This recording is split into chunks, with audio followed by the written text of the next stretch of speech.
Once upon a time, in a faraway kingdom nestled between shimmering mountains and whispering forests, there lived a princess named Serafina. She was known throughout the land not only for her extraordinary beauty but for her unmatched pride. From the moment she could walk and talk, Serafina held herself above everyone else in the kingdom. She believed herself superior to all the nobles, the servants, and especially the villagers who lived humbly beyond the castle walls. Her eyes, sharp and cold like winter ice, often looked down on anyone who dared to approach her. If a servant stumbled while carrying her golden goblet, she would sigh loudly and turn away in disdain. If a nobleman tried to engage her in conversation,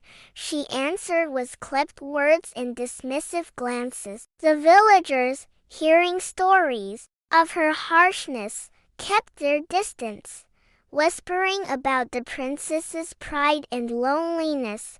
Serafina's days were spent in luxurious chambers adorned with velvet drapes and silver mirrors. Her only companions were the mirrors themselves, reflecting back her flawless face and regal bearing. She cherished the admiration of her reflection more than the company of any human.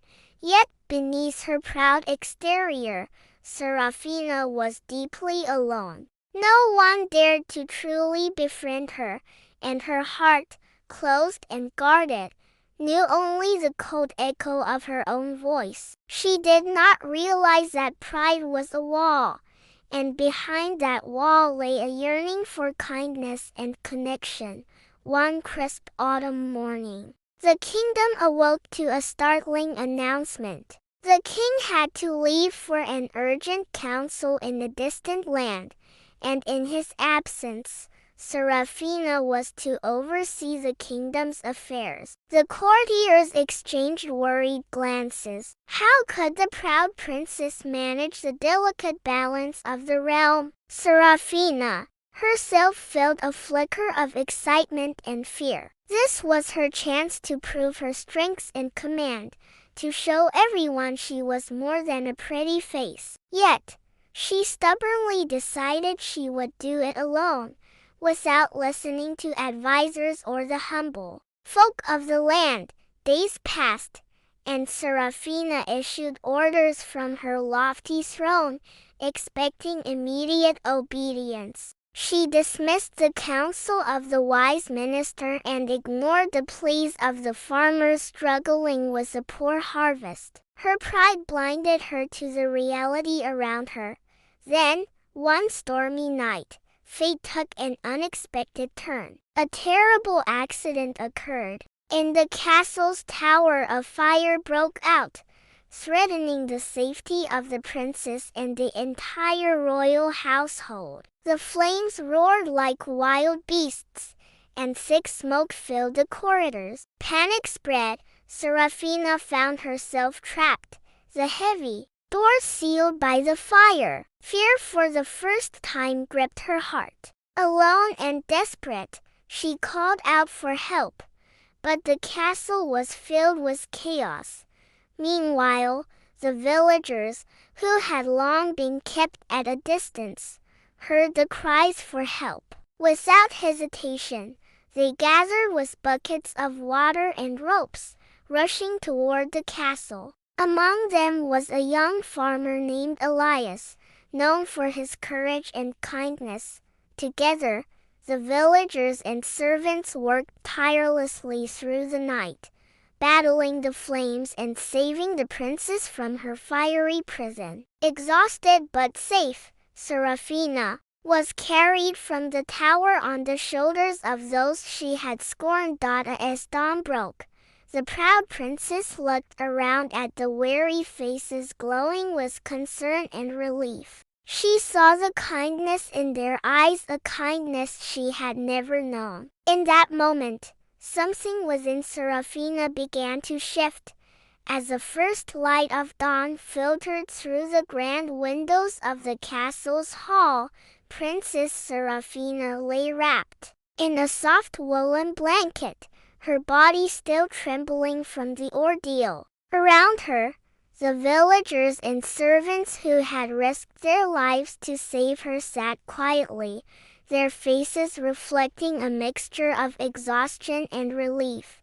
For the first time in her life, Serafina looked at them not as mere subjects or inferiors but as people who cared deeply for her well-being, despite all the pride and disdain she had shown them. Among the crowd, Elias, the young farmer who had been the first to rush into the burning tower, approached cautiously. His eyes were gentle but steady, and there was no hint of arrogance or judgment in his expression. "Your Highness," he said softly, "we are all grateful you are safe. The fire was fierce, but together, we overcame it." Serafina blinked, feeling a strange warmth spread inside her chest. It was unfamiliar and uncomfortable, yet strangely comforting. I do not know how to thank you," she whispered, her voice trembling. "I was foolish to think I could handle everything on my own." Elias smiled kindly. "None of us can stand alone, Princess. Even the strongest need the help of others. Your people are here because they care for you and for this kingdom." Her mind reeled with thoughts she had long suppressed. How often had she pushed these very people away? How often had she let pride cloud her judgment and harden her heart? That morning marked the beginning of a transformation. Serafina, who once ruled with cold pride, now listened with humility. She sought the counsel of her advisors and, more importantly, spoke with the villagers who till the land and care for the animals. She learned their names, their hopes, and their struggles. The farmers told her about the drought that threatened the harvest.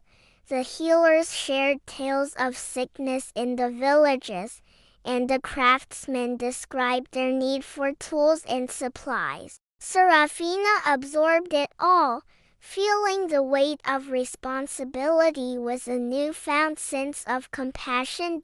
In the days that followed, she worked alongside her people not as a distant princess, but as a caring leader. She helped mend fences, carried baskets of food, and listened patiently to the stories of those she once scorned. The kingdom blossomed under her attention and care, yet it was not just the kingdom that changed. Serafina herself grew in ways she had never imagined. Her pride softened, replaced by gratitude and respect. The walls around her heart began to crumble, revealing a capacity for kindness she had never dared to show. One evening, as the sun set over the mountains and painted the sky with hues of gold and purple, Serafina sat with Elias beside the gently flowing stream near the castle. The air was cool and fragrant with blooming wildflowers. "Thank you, Elias," she said quietly. "You and the villagers saved my life. You have shown me the true meaning of kindness." Elias shook his head with a gentle laugh. "We didn't do it for thanks, Princess. We did it because it was right. Because kindness is what binds us all." Serafina smiled, feeling the truth of his words settle deeply within her. She realized that kindness was not a weakness but a strength that could unite and heal. As stars twinkled overhead, the proud princess who once stood alone was now a part of something greater, a community bound by compassion, humility, and mutual care. In the weeks that followed the fire, Princess Serafina's transformation became the talk of the kingdom. The villagers marveled at her newfound kindness, and the nobles whispered about the mysterious change in her demeanor. No longer did she hold herself above others with icy disdain. Instead, she moved among her people with genuine warmth and openness. However, true change is never without its trials. Serafina soon discovered that kindness and compassion were not simply feelings to be worn like a fine garment. They demanded courage, patience, and sometimes sacrifice. One morning, news came from a neighboring kingdom that a great famine was spreading across the region. Crops had failed, and many villages were suffering. The king sent a message requesting aid from all nearby realms. Serafina called a council and listened intently as her advisors debated the best course of action. Many urged caution, fearing that sending food and resources might weaken their own kingdom. But Serafina, remembering the help she had received and the generosity she now felt, was determined to act differently. We have been given life and safety through the kindness of our people, she said firmly. It is our duty to share what we can with those in need. The courtiers murmured, some skeptical, but Serafina's resolve did not waver. She ordered the harvest stores to be opened and food sent to the starving neighbors, despite the risks. As the 8 caravans left the castle gates, Serafina went to the village square to speak with her people. She wanted them to understand the importance of kindness beyond their own borders. True compassion, she told the gathered crowd, means seeing the suffering of others as our own. It means giving even when it is difficult, and loving even when it is uncertain. The villagers nodded, inspired by their princess's words and actions, but compassion soon faced its greatest test. One evening, a group of refugees arrived at the castle gates, people fleeing hunger and desperation from the famine-stricken kingdom. They came seeking shelter, food, and safety.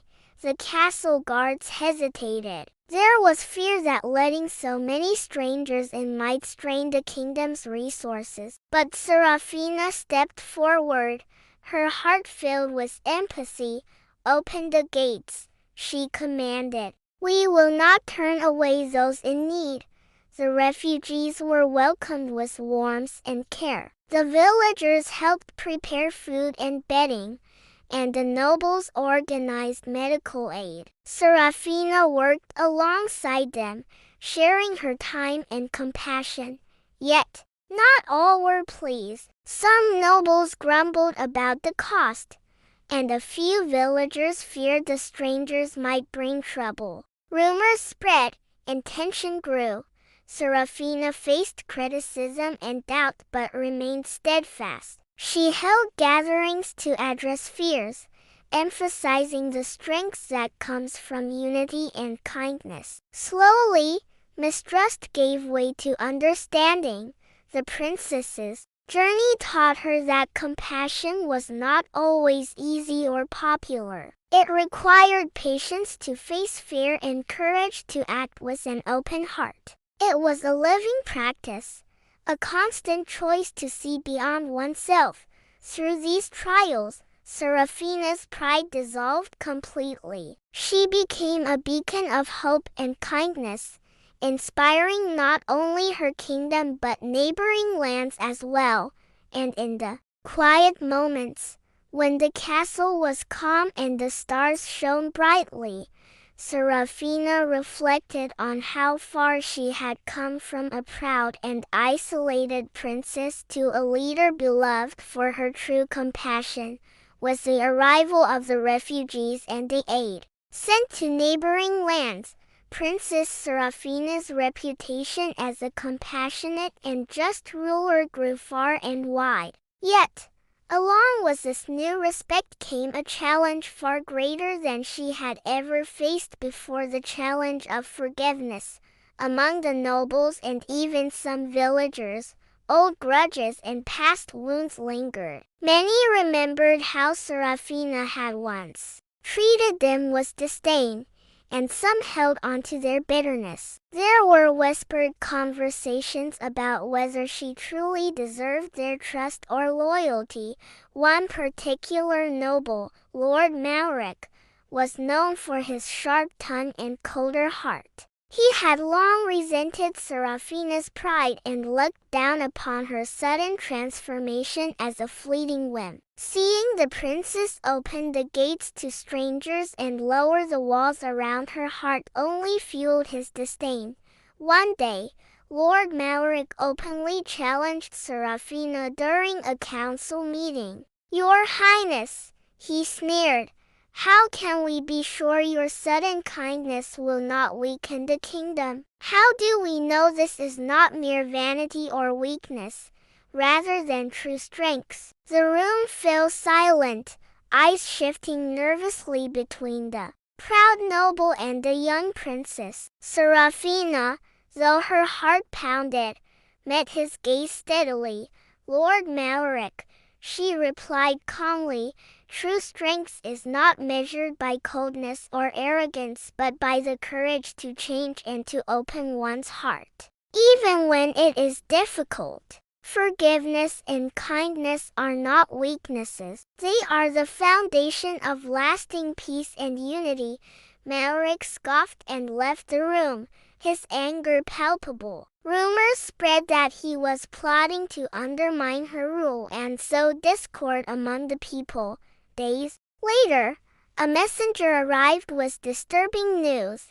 An attempt had been made to sabotage the castle's food stores. Though the damage was minor, it was a clear act of rebellion, likely orchestrated by those who opposed Seraphina's reign and her new ways.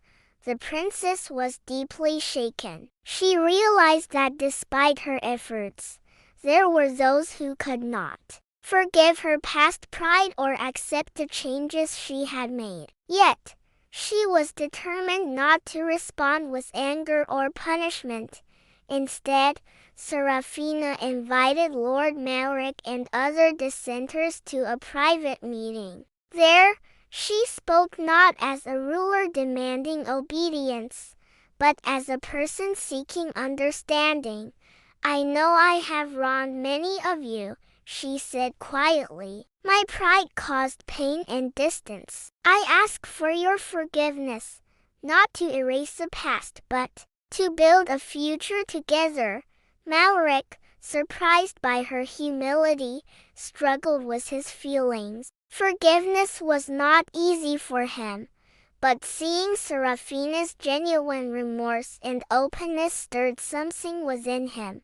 Slowly, the walls of resentment began to crumble. The nobleman and the princess worked together to heal the wounds of the past, promoting peace and cooperation within the kingdom. Seraphina's journey taught her that forgiveness is one of the most difficult acts of kindness. It requires humility, patience, and the willingness to face one's own faults as well as those of others. As the kingdom healed, so did Seraphina's heart. She learned that pride must be replaced not only by kindness but by forgiveness to others and to oneself. Under her compassionate leadership, the kingdom flourished, becoming a place where mistakes were met with understanding and where the bonds of community grew ever stronger. As the seasons changed and the kingdom thrived, under Princess Seraphina's wise and compassionate rule, the princess found herself forever changed by the lessons she had learned. The fire that had once threatened her life had ignited a transformation far deeper than mere survival. It had awakened a heart capable of true kindness. Seraphina's days were now filled with acts of generosity, from listening to her people's stories to helping tend the gardens and repair the village homes. No longer did she see herself as above others, but as a part of a greater whole. One morning, as she walked through the bustling market square, a small child approached her shyly, holding out a wildflower bouquet she had gathered. "For you, princess," the child said softly. "Thank you for helping my family." Serafina knelt down, her eyes shining with gratitude. "Thank you, little one. Your kindness means more to me than you know." In that moment, she realized that kindness was a gift that, once shared, multiplied endlessly. But the true test of her kindness came unexpectedly. News arrived that a great storm was approaching the kingdom, one that threatened to flood the river and destroy the crops and homes. The villagers looked to Serafina for guidance. Fear and uncertainty etched on their faces. "We must prepare," she said firmly, "but we will face this together." With courage and kindness, Serafina worked tirelessly, organizing efforts to build barriers along the riverbanks and ensuring everyone had shelter and supplies. She moved among the people, comforting the frightened and inspiring hope. When the storm finally arrived, fierce winds and heavy rains battered the land. But thanks to the preparations and the unity of the kingdom, the damage was limited. After the storm passed, the people came together to rebuild, their spirits strengthened by the trials they had overcome. Serafina stood among them, humbled and proud. She understood now that leadership was not about command or control, but about serving others with a kind and open heart. Her journey from a proud and distant princess to a beloved leader was complete, not because she had changed overnight, but because she had embraced the power of kindness in all its forms: compassion, forgiveness, generosity, and courage.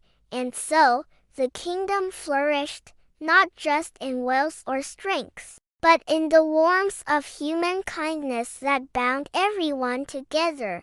Princess Serafina's story became a timeless tale, reminding all who heard it that no matter how proud or distant one may be, the path to true happiness and peace lies in opening one's heart to the kindness that connects us all.